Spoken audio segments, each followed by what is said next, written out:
Hello students, EduAid নতুন এটা ভিডিঅ'লৈ তোমালোক সকলোকে স্বাগতম জনাইছো আৰু তোমালোকে দেখিছাই চাগে EduAidৰ এইটো চেনেলত তোমালোকৰ কাৰণে কিছুমান MCQ সিৰিজ লৈ অহা গৈছে প্ৰতিটো সাবজেক্টৰ কাৰণে MCQ সিৰিজ অনা গৈছে আজি আমি ডিসকাস কৰিম সায়েন্সৰ কিছুমান MCQ সো বলা তেতিয়া হলে আৰম্ভ কৰো প্ৰথম কোৱেশ্চনটো হৈছে সোৱা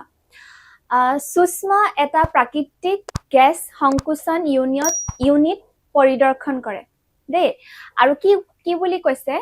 আৰু পাইছিল যে নিৰ্দিষ্ট তাপমান আৰু চাপত গেছক তৰল ৰূপত পৰিণত কৰিব পাৰি মানে গ্যাস লিকুইফাই কৰিব পাৰি নিৰ্দিষ্ট এটা তাপমান উষ্ণতা আৰু চাপত তাৰ পিছত কি কৰিলে বন্ধু বান্ধৱৰ হৈতে অভিজ্ঞতা ব্যাখ্যা কৰাৰ সময়ত তাই বিভ্ৰান্ত হৈ পৰে তেনে অৱস্থাত সঠিক পৰিস্থিতি চিনাক্ত কৰাত তেওঁক হেল্প কৰো আহা সহায় কৰো আহা বুলি কৈছে এতিয়া তোমালোকৰ মতে তোমালোকে পঢ়ি আহিছা গ্যাস যেতিয়া আমি সংকোচন কৰো তেতিয়া আমি দুটা আমি চাও হয় না এটা হৈছে তাপমাত্ৰা চাও মানে উষ্ণতা চাও আৰু এটা হৈছে আমি চাপ চাও চাপ কিমান হয় চাও আমি তো ইয়াত চোৱা ইয়াত আমি কি হয় আমি হেতু উলিয়াব লাগে অপচন দি থোৱা আছে A B C D 8 কি বুলি দি থোৱা আছে লো টেম্পাৰেচাৰ লো প্ৰেসাৰ ঠিক আছে লো টেম্পাৰেচাৰ আৰু লো প্ৰেসাৰ দি থোৱা আছে 2 নম্বৰটো দি থোৱা আছে হাই টেম্পাৰেচাৰ লো প্ৰেসাৰ উচ্চ তাপমান আৰু নিম্ন চাপ বুলি দি থোৱা আছে আৰু 3 C নম্বৰ দি থোৱা আছে লো টেম্পাৰেচাৰ আৰু হাই প্ৰেসাৰ নিম্ন তাপমান আৰু উচ্চ চাপ বুলি দি থোৱা আছে আৰু হাই টেম্পাৰেচাৰ আৰু হাই প্ৰেসাৰ আছে যোনটো হৈছে উচ্চ তাপমান আৰু উচ্চ চাপ এটা তোমালকে পঢ়িয়ে আহিছা গমে পোৱা এটো একেবাৰে ইজি কোৱেশ্চন হয় দেখাতে অকমান দিঘলীয়া হয় সো ইয়াত হ'ব লো টেম্পাৰেচাৰ আৰু হাই প্ৰেসাৰ কোট আছে সোৱা অপচন নম্বৰ সি আছে নিম্ন তাপমান আৰু উচ্চ চাপ যত হ'ব তেতিয়া কি হ'ব গ্যাস কি হ'ব গ্যাস ইনে গেছীয় অৱস্থাৰ পৰা লিকুইড অৱস্থালৈ আহিব তৰলৰ আকাৰত আহিব সো এটোৱে হৈ গল ফাৰ্স্ট কোৱেশ্চন সেকেন্ড কোৱেশ্চনটো হল তোমালোকৰ কি বুলি কৈছে সোৱা 50 ml পৰিমাণৰ যিকোনো এটা তৰল লোৱা আৰু পাছত এটা কৈ বিভিন্ন পাত্ৰত ভৰোৱা হল প্ৰথমতে এটা 50 ml ৰ তৰল ললে আৰু এটা কৈ বেলেগ সেপাৰেট কন্টেইনাৰত কি কৰিলে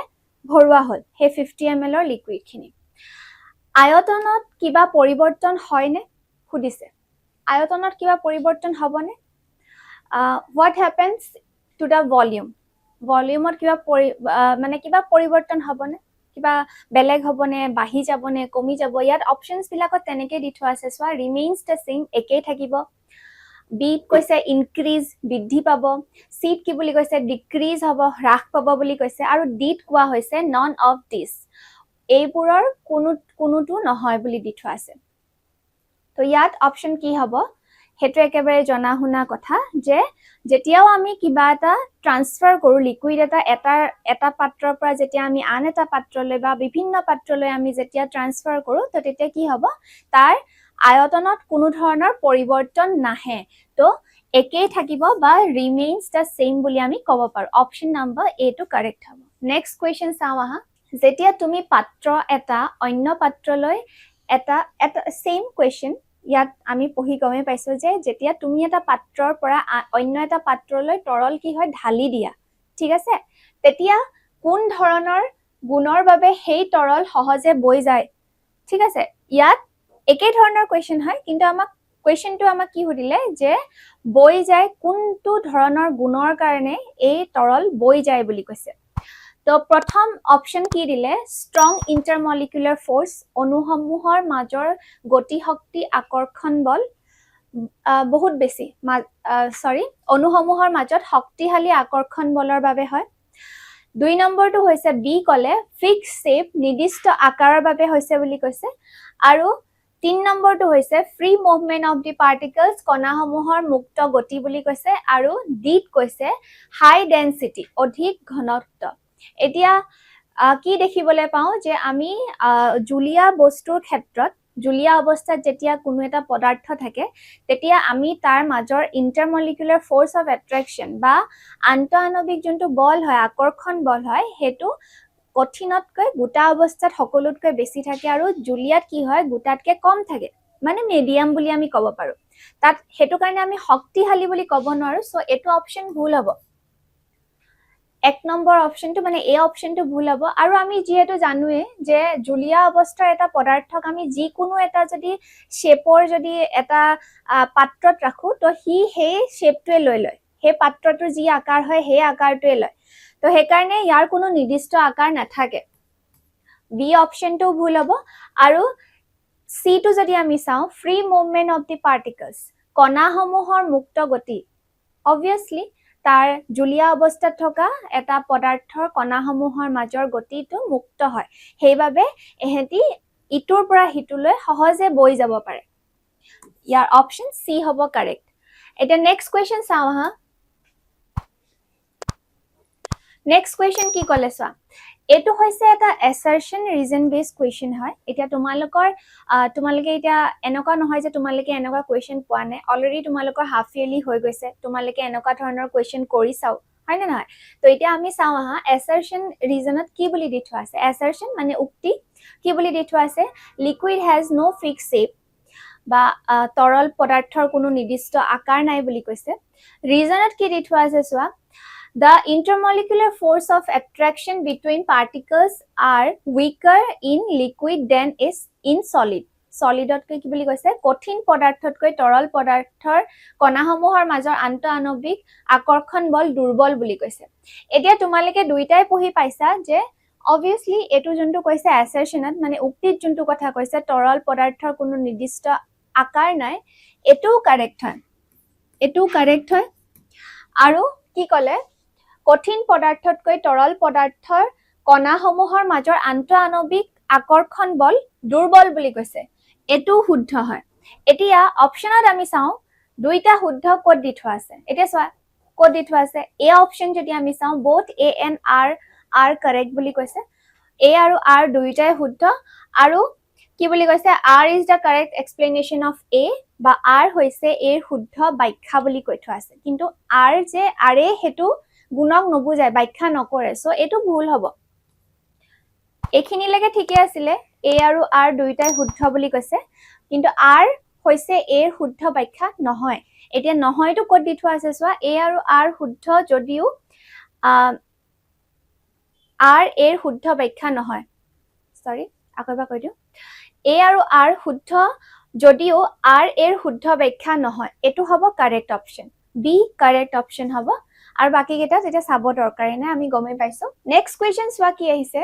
which one of the following sets of phenomena would increase on increasing the temperature তলৰ কোনটো পৰিঘটনা উষ্ণতা বৃদ্ধিৰ লগে লগে বৃদ্ধি পাব বুলি কৈছে কোনটো হ'ব এতিয়া চাও আমি অপশন 8 আছে diffusion evaporation আৰু compression of gases ব্যাপন বাষ্পীভৱন আৰু গেছৰ সংকোচন বুলি দি থোৱা আছে যোনটো গেছৰ সংকোচন টেম্পাৰেচাৰ বৃদ্ধি লগে লগে নহয় সংকোচন কম্প্ৰেশন নহয় মানে বাকি দুটা হয় গেছৰ সংকোচন খালি নহয় ঠিক আছে দুই নম্বৰতে দি থোৱা আছে evaporation compression of gas আৰু solubility যেহেতু আমি compression of gas পালুৱে সো এটো নহয় দুইটাই ভুল হ'ব 3 নম্বৰ অপশনটোত কি দি থোৱা আছে সো evaporation diffusion আৰু expansion of gases গেছৰ প্ৰসাৰণ বুলি দি থোৱা আছে যোনটো কাৰেক্ট অপশন হ'ব টেম্পাৰেচাৰ বঢ়োৱাৰ লগে লগে এগিটা বস্তু এগিটাও ইনক্ৰিজ হয় ঠিক আছে বৃদ্ধি পায় তাৰ পিছৰ কোৱেশ্চনটো হৈছে on converting 25 degree Celsius 38 degree Celsius আৰু 66 degree Celsius to Kelvin scale sorry এটো scale হ'ব দে এটো ভুলকে আহিলে the correct sequence of temperature will be আমি যেতিয়া কেলভিনৰ স্কেলত প্ৰকাশ কৰিম তো তেতিয়া এই যোনকিটা দি থোৱা আছে ডিগ্ৰী সেলসিয়াসৰ যোনকিটা আমাক দি থোৱা আছে টেম্পাৰেচাৰ তো হেগিটা কেলভিন স্কেলত কেনেকুৱা হ'ব আমাক ৰেসপেক্টিভলি হুদিছে শৃংখল আকাৰত আমাক লিখিবলৈ কৈছে তো এটা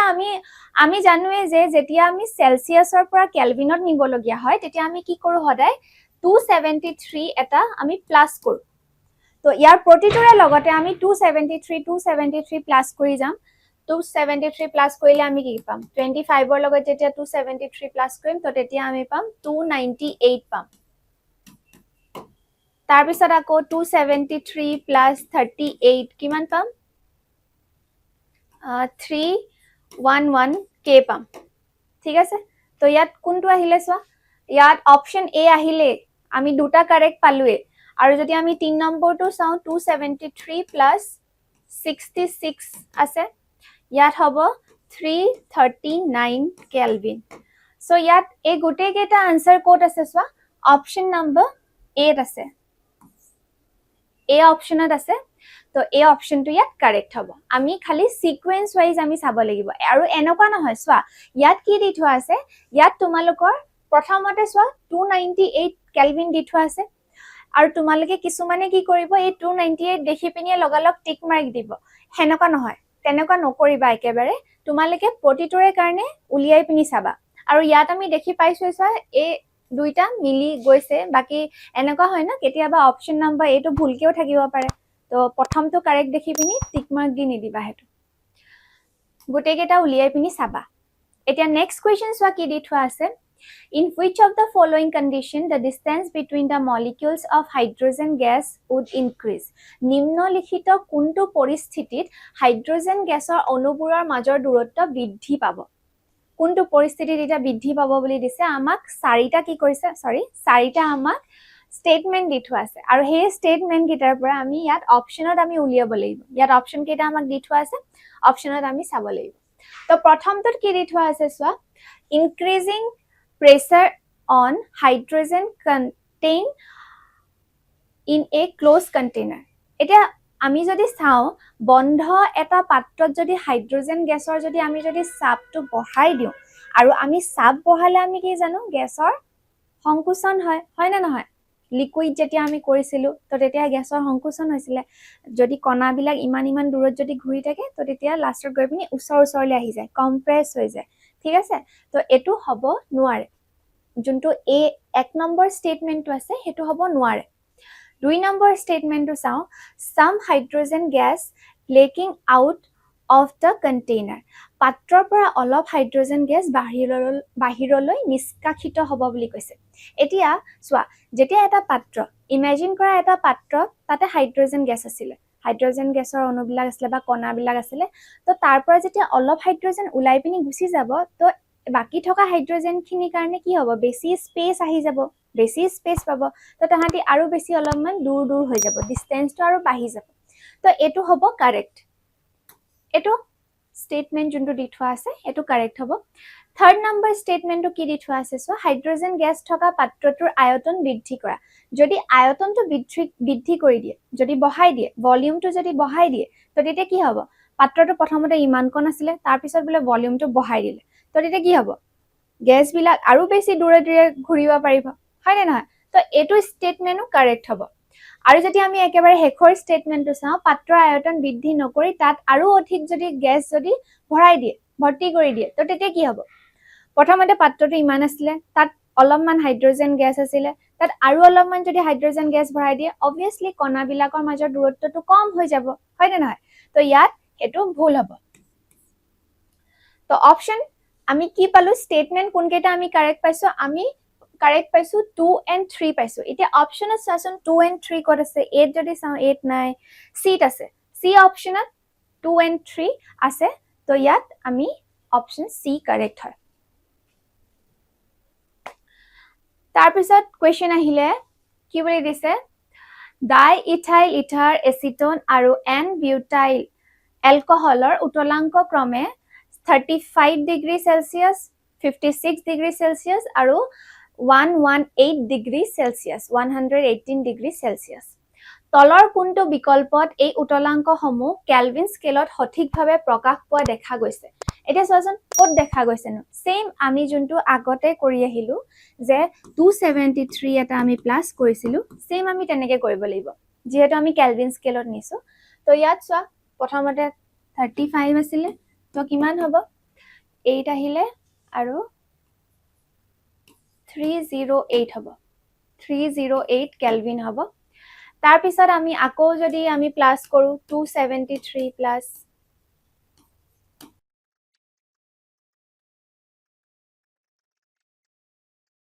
এতিয়া আমি গুটে কেটাৰ লগতে 273 প্লাস কৰি পিনি আমি কিমান পালো সোৱা 308 পালো 329 পালো আৰু 391 পালো তো এইকেটা অপশন নম্বৰ কোনটোত আছে আমি চাও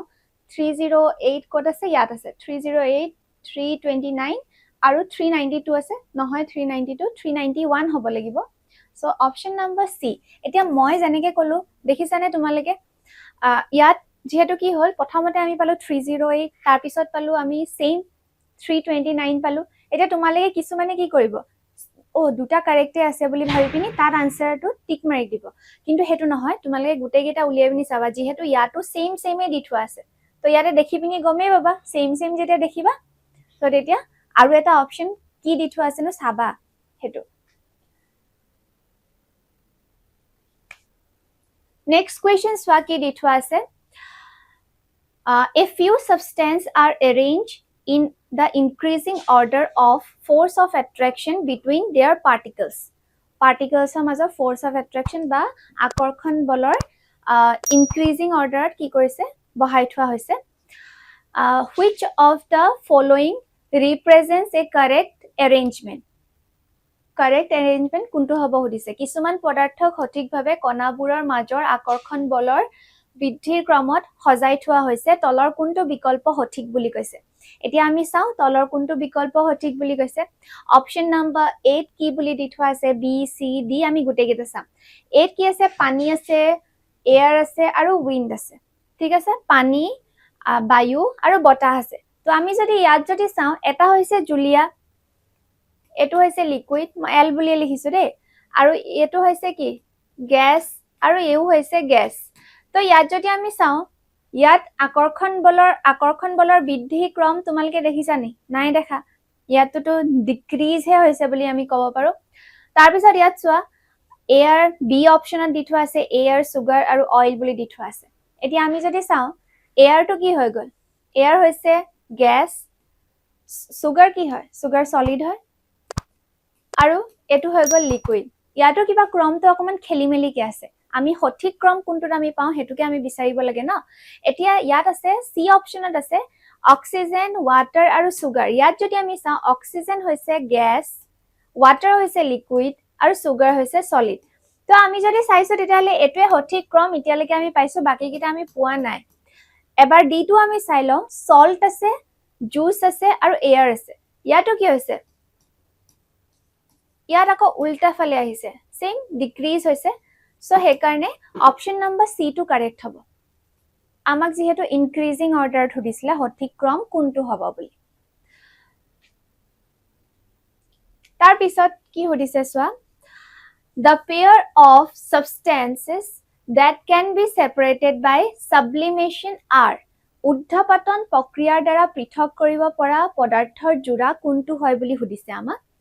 তো এতিয়া আমি কব লাগে কোনটো হয় প্ৰথম আছে এমোনিয়াম ক্লোৰাইড আৰু সল্ট এতিয়া আমি এমোনিয়াম ক্লোৰাইড আৰু সল্টৰ আমি পাইছিলো যেতিয়া আমি পৃথকীকৰণ মিশ্ৰণৰ পৃথকীকৰণ যেতিয়া আমি প্ৰক্ৰিয়াসমূহ পঢ়িছিলো তাত আমি উদ্ধপাতন আমি পাইছিলো হয় নে নহয় যেতিয়া ইয়াক কি কৰিম আমি এমোনিয়াম ক্লোৰাইড আৰু আমি সল্টৰ যেতিয়া উদ্ধপাতন কৰিম তো তেতিয়া সাবলিমেশন কৰিম একচুয়ালি তেতিয়া কি হ'ব এমোনিয়াম ক্লোৰাইডটো উৰি যাব উদ্ধপাতিত হ'ব আৰু সল্টখিনি থাকি যাব তেনেকৈ আমি সেপাৰেট কৰিব পাৰো ইয়াত হেতুৱে অপচন নম্বৰ এ কাৰেক্ট হ'ব আৰু বাকি সুগাৰ আছে ওয়াটাৰ আছে তো এটো কি হ'ব এটোত আমি কি কৰিব লাগিব ইভাপোৰেশন কৰিব লাগিব বা এখিনি আমাক দৰকাৰ নাই এতিয়া আমাক অপচনৰ মতে আমি যদি চাবলৈ যাও তো তেতিয়া হলে উদ্ধপাতন প্ৰক্ৰিয়াৰ দ্বাৰা পৃথক কৰিব পৰা পদাৰ্থৰ জোৰাটো হ'ব কি এমোনিয়াম ক্লোৰাইড আৰু সল্ট এমোনিয়াম ক্লোৰাইড আৰু নিমখ সো আজিলে ইমানে আছিলে মই ভাবো তোমালোকৰ এখিনি এমসিকিউ ডিসকাশন বহুত বেছি হেল্পফুল হ'ব বুলি আৰু কাৰোবাৰ যদি আৰু কিবা এনেকুৱা ধৰণৰ তোমালোকক টপিক বিলাক যদি তোমালোকক লাগে তেতিয়া হলে কমেন্টত তোমালোকে জনাবা আৰু কেনেকুৱা পালা সেশনটো জনাবা আৰু লগতে লাইক কমেন্ট আৰু সাবস্ক্ৰাইব কৰিবা আৰু এটা কথা কৈ দিও মই যেহেতু এডুৱেডত কেমিষ্ট্ৰি পঢ়া আৰু তোমালোকে যদি আমাৰ এডুৱেড চেনেলৰ লগত বা এডুৱেডত যদি এপত তোমালোকে পঢ়িবলৈ বিচাৰিছা তেতিয়া হলে তলত দিয়া ডেসক্ৰিপচনত দিয়া নম্বৰটোত তোমালোকে কন্টাক্ট কৰিব পাৰা ঠিক আছে থ্যাংক ইউ বাই বাই